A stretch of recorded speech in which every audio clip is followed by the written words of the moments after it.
Webale nnyo muganda wange Simon Kawalaata ne mwanyina Zedian Heavens nabalaba ku BBC Refiner twongera okubazuzaako nti mwasuze mutya mu bitundu by'eggwanga eby'enjawulo gye musinzira okulaba n'okugobera bano ku BBC Refiner.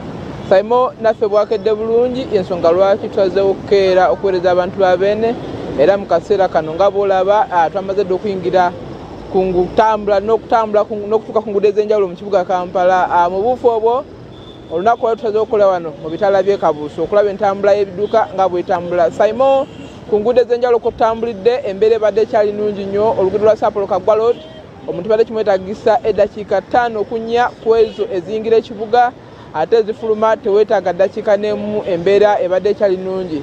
N'akulabye Mengo oluguudo lubadde lukyali lulungi nnyo, ddakiika zibadde wakati w'esatu n'ennya, kajjamu akabadde kaba mu bitaala bye Naakulabye kubadde olina okukwatiramu kokka then oluvannyuma n'otambula. Bw'ojja Mengo Sentema Road nawo wabadde wakyali walungi ddala ate nga akozesa Sentema Road ng'ava ku bitundu ebya Northern Bypass naye abadde alina okukwatiramuko kati ni ddakiika ziri wakati w'ettaano n'omukaaga nga naddala tusaba mu bitundu by'Elugala awalika junction enguudo ez'enjawulo we zaawulirako okudda ku munaku nawo wabadde walungi nnyo okugjako Simon abakulu abakola oluguudo lwa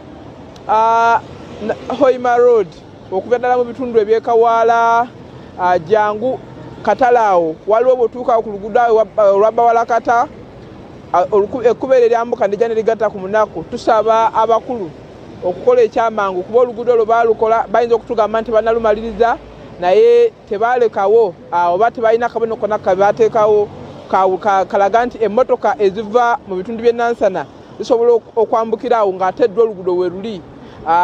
Balekawo ekinnya ky'amaanyi osanga nti ababodaboda n'abakozesa ebiduuka ebimpi basanga okalubizibwa kwa maanyi okusala okudda connectinga mu bitundu eby'e Kasubi okuyingira ekibuga nga bakozesa oluguudo olwo lwa munaku. So abakulu bekikwatako musobola okukikolako ekyo bunnambiro. Simon, okuva ddala Mengo okujja mu bitundu by'e Kabuusu wabadde walungi nnyo ku muntu yenna ayingira ekibuga ng'akozesa oluguudo luno naddala ku mmotoka eziva mu bitundu by'e Bunnamwaya, emmotoka eziva mu bitundu by'Entebbe Kajjansi ezisokoseza oluguudo luno eziyingira zibadde zikyayingira bulungi nnyo. Bwe zituuka wano mu bitaala by'e Kabuusu waliwo kajja mukatini nnyo naye nga ka bitaala ate nga n'abasirikale abakwasa mu mateeka g'oku nguudo babaddewo just kikwetaagisa wakati w'eddakiika 2 ne 3 ebitaala ne bikuta then n'otambula n'oyingira ekibuga Kampala. Oluguudo lw'e Nateete bw'oba oyingira ekibuga Kampala nga ova ku luguudo lw'e Masaka ng'ova Mityana bw'otuuka e Nateete just awo mu bitaala awo n'atotuuka mu bitaala we wakyali obuzibu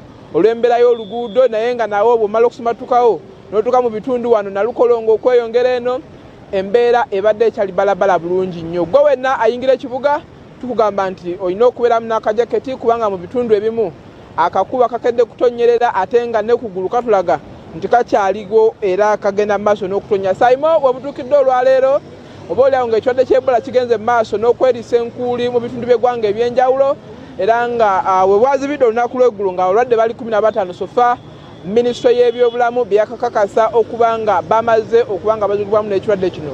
Mu kitundu kyaffe ekyokubiri tugenda kwogerako n'abantu ba bodaboda n'abantu ab'enjawulo baba bali awo abali mu mulimu gw'okusaabaza abantu batubuulire bo beeteeseteese batya okulaba nti balwanyisa ekirwadde kino abasaabaze be bavuga okuba nga tebasobola kubasiga kirwadde ate nga nabo basobola okubakuuma nga balamu bulungi nnyo okwewala oba oliawo ebiyinza okuddirira mu kusaasana kw'ekirwadde kino. Simon, nze Paul Bakabulini nkyalina keesika ku kamera tugenda kukomawo n'endowooza zaabo abantu abali mu mulimu gw'okusaabaza abantu nga bakozesa entambula ez'obukale.